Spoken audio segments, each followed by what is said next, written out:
Hello, this is Ron Paul with your weekly update for January 14th. President Obama announced his choices for key national security posts this week, and there has been both celebration and gnashing of teeth in Washington and around the country. There is widespread belief that either or both of these nominees will have an immediate and profound effect on U.S. policy. However, this belief is really just a mistaken overemphasis on personnel over policy. We should not forget that cabinet secretaries serve the president and not the other way around.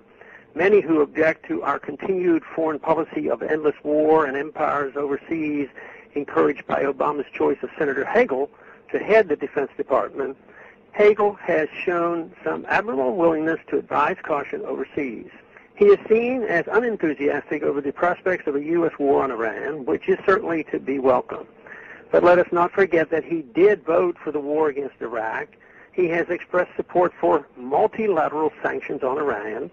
And last year he wrote in the Washington Post that on Iran he supports, quote, keeping all options on the table, including the use of military force, close quote. Nevertheless, because he does represent a more moderate voice in foreign policy than the neoconservatives can tolerate, they are dragging his name through the mud. In choosing Hagel, then, we can hope the president is signaling that he will pursue a less aggressive foreign policy in his second term, but we cannot count on it.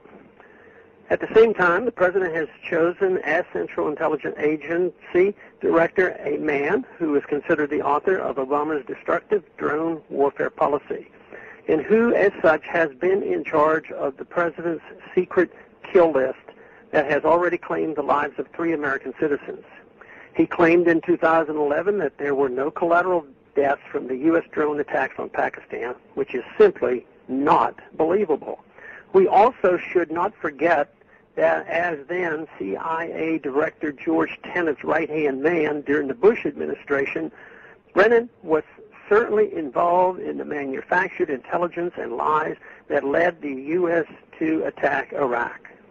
The real problem is in placing too much emphasis on the person the president hires to carry out his foreign policy and defense policy, as it ignores that policy itself.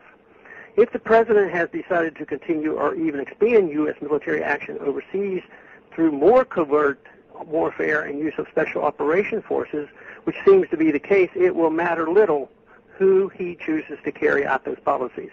If the president decides to continue to provide support to rebels in Syria or have dubious ties to Islamic extremists, to continue to meddle in the internal affairs of countless countries overseas, to continue to refuse to even talk with Iran without preconditions, and so on, we will not see a return to foreign policy sanity no matter who occupies what position in the president's cabinet. So we should be optimistic that the president may see the wisdom in pursuing a foreign policy that is truly in our national interest, but we should always keep an eye on the policies over the personnel. Thanks for calling this update. A new update is placed on this number, 888-322-1414, every Monday.